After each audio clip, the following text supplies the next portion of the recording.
Yo, buddy, the season review is here. Welcome back to the channel, guys, and today we will be reviewing 13 Reasons Why Season 3. And for your information, for this video, the first portion will be a review, and the second portion after that will be spoiler based, but don't worry, I will notify you as we go along, mullet style.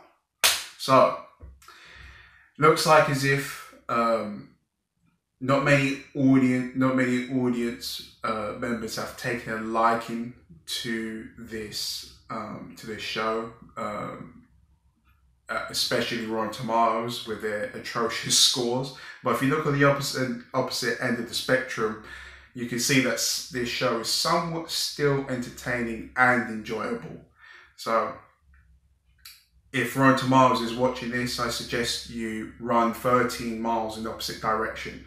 I have more positives than negatives, but let's get into the negatives. And one of them being the character of Arnie. So, you're trying to tell me, the rise of 13 Reasons Why, you're trying to tell me that a teenager, whether she be 17, 18 years old, that she has all this time in her day to confine in 5 to 8 people's lives and know them inside out. You know, for me, I find it that it's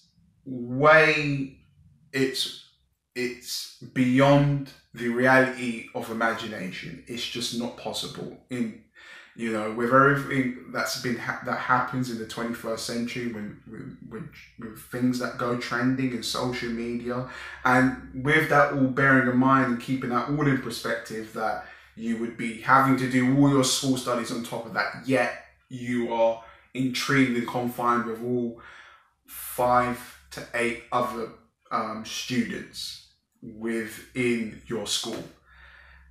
And it is overbearing and it is pretentious because the show doesn't ask the question of why is it the way that she is. You know, why, in a sense of, we never get a first person narrative in the sense of she's like this because she actually wants to learn about people, in a sense that she wants to be a psychologist, or that she wants to be a politician, or something in that realm that fits within her character's decisions, you know, and also the fact that through every episode we get this running commentary throughout everybody's lives. You will not know that all that detail in 4 months about everybody's life.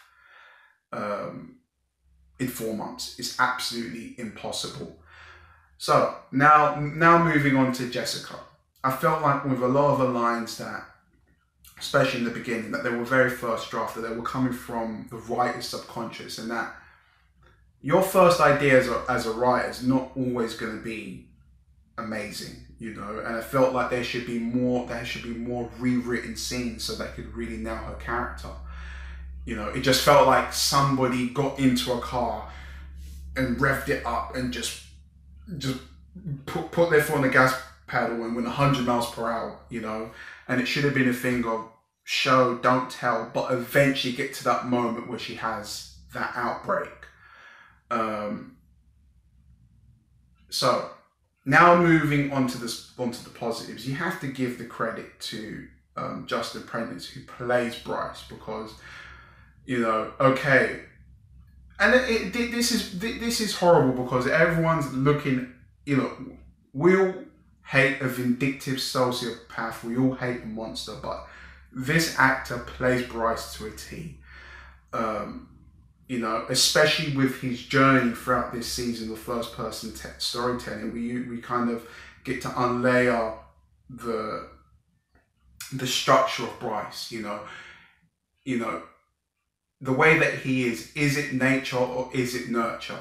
You know, and it's a very mixed bag of conflict with both of those opposing things just knocking each other on the head, you know, because nobody just wakes up one day and decides to do what they do. It always comes from a consequence, and it always comes from a form of a human being being mistreated, you know, and that's where we lead to our decisions as human beings.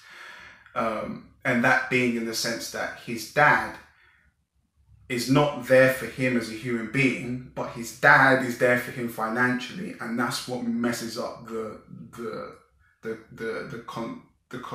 construct of Bryce's brain, you know. And that was the wrong. That's not what Bryce needed in his life, you know. He needed to be humbled in a different sense. So now, one of the big talking points and one of the things that really did hold this show together was the character arc of Tyler. Absolutely amazing. Episode 8 was brilliant. Devin Druid deserves all the credit for really honing in on that character and making it his own. I can't even imagine as an actor how hard that scene must have been for him. And if you've seen that episode, you know what I'm on about. It is just a great performance, and I feel like a lot of fans will appreciate the care, the time that he took with that moment in season 3. And also it's very odd because the writing for him in season 3 was somewhat made sense. You know, they asked the question of what was it that Tyler wanted, but what was it that Tyler needed, you know? And because, quite frankly, people hate what they don't understand. People saw Tyler as an outcast, but really he was just somebody that wasn't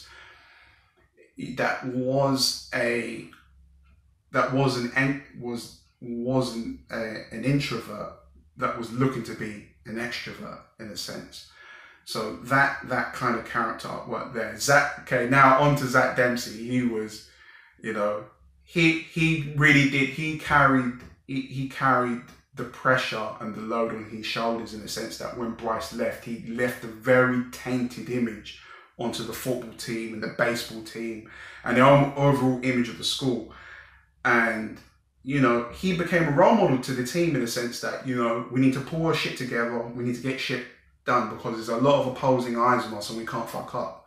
So no longer do you see any of the Liberty High boys, well, at least in this season, you don't really see them go out partying and being reckless, just like how the other two seasons went, sorry. And that was all really good to see unfold on screen. So, with that, all of that being round up and all that being said, I'm now going to get onto spoilers. So if you have not seen season 3, I suggest you get out of it and you go and you watch it. You will enjoy it.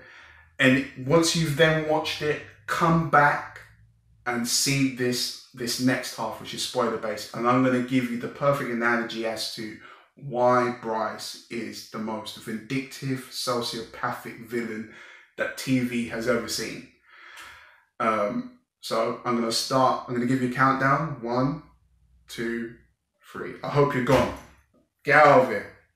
Run for the hills. Watch season 3. I'm starting spoilers right now. Get out of it.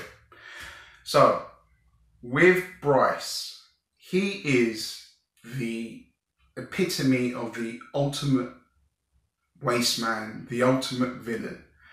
And I tell you what, it all boiled down to that last tape. And it was to see, because what it was, the whole first person narrative of that show was to see, could he change? And the show, what they'd done was that it duped the audience and duped, obviously, all the other people that are within the story, you know. He completely fooled everyone. And I think all these people that are bashing the fact that, oh, you're feeling empathy for a rapist, somebody that sexually assaults other people, you know, this is the whole point, to make us feel like this so that we can get to this one moment. And when we get to this one moment, it's absolutely soul crushing when we get to this last tape. And this is where we actually see Bryce's true colours come through. So Bryce, the sociopathic idiot that he is, he musters up the courage to say sorry to Jess, say sorry to Chloe, say sorry to Hannah. But here's the thing, guys. All of those girls had the courage to put Bryce's name out there and to put shame upon him, upon what he did, and to inevitably put him on probation, put him on house arrest. Those girls had the courage to put him in the shit. And very sadly, all the other girls, they didn't have the courage to step forward and talk. You know, I can't imagine what it's like, but, you know, and that in itself just showed what Bryce is about. The fact that he just went, oh, you know, well, I don't, you know, out of respect, I don't want to mention the other people, but hold on a second, Bryce, you've not learned anything, have you? You know, you can't imagine. So hold on a second. So you can know the pain for these 3 other girls that you've mentioned, but you can't sum up the pain of the 7 or 8 other girls that you sexually assaulted. There you go. An A-class arsehole. And very sadly, he was never going to change. He was willing to let bygones be bygones with the people that he had beef with. Yeah, the people that put his name into the public. And what Bryce would have done, he would have gone back and he would have done exactly what he would have just carried on, and he would have never changed. You know, as much as Bryce needed to change, his father needed to change. He didn't give a shit. But the mum was trying, but she found herself in an uphill battle that she was never going to win. So that's that, really. Now with Monty, that was kind of conflicting in the sense that his parents, his whole family, it was looked upon that he couldn't be gay, you know, and it would in a sense put shame upon his family, and this guilt and this kind of burden that he brings, that he's holding within him, is this physical outburst when it comes to people and how they look at him, you know. And the fact that his father, I mean, I dislike Monty and all, but the fact that he spat in his face, it was like, okay, he might have had it coming as what the bad that he'd done, but he just needed to be understood. And it's like I said before in the first half of this review, is that people hate what they don't understand. I also feel that Alex's tracks have been covered by his dad, because we see that, you know, we see that he's got the equipment, and he makes a dumpster fire, he puts all the clothes in there. So I'm alluding to the fact that he does know, and the dad was trying to retract the steps. You know, and I also, another thing to add upon that, Clay and Justin, they've become brother in arms. You know, I look at Clay, I see Captain America.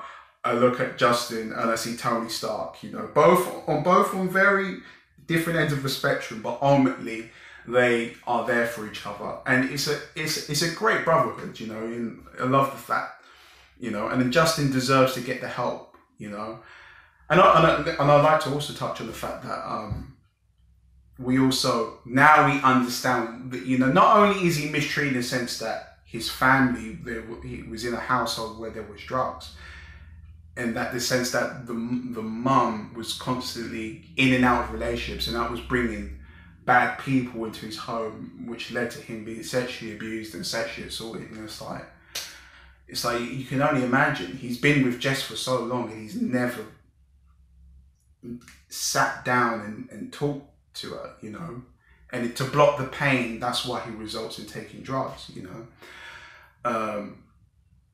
So yeah, but guys, I would be giving 30 Reasons Why season 3 6.8. I do think that it is worth your time, and I do think that you should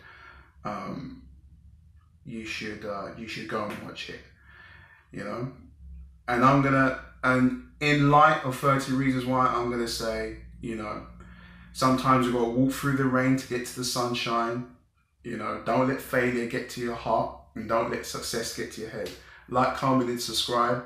Put your comments down below what you thought of this season, and I'll see you in the next video.